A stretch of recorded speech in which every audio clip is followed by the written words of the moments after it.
C'est une erreur par laquelle on passe quand on a une vision qui est mon produit est tellement bon qu'il va se vendre tout seul.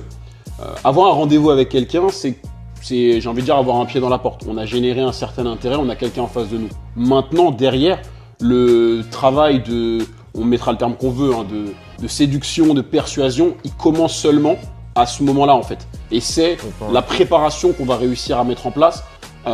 Et tu pourras nous le détailler juste après, c'est la préparation qu'on va avoir en amont et donc ce qu'on va réussir à dérouler pendant ce premier entretien qui va vous permettre de savoir assez rapidement si vous allez pouvoir signer ce client ou pas. L'autre sujet qui est lié un peu à ça et que les gens sous-estiment sur les appels de vente, c'est que c'est une discipline qui est liée à ton énergie. Donc c'est ta capacité d'écoute, ta capacité d'empathie, ta clarté dans ton discours.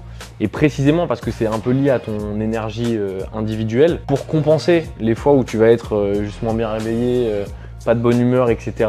Le fait d'avoir un vrai cadre qui est un fil de discussion sur un call sales, donc je sais par quelle étape, quelle question que je veux poser, quelle étape je veux arriver avec la personne en face de moi, va permettre un peu de mitiger les jours et ce qui arrive à tout le monde où tu seras juste moins dedans.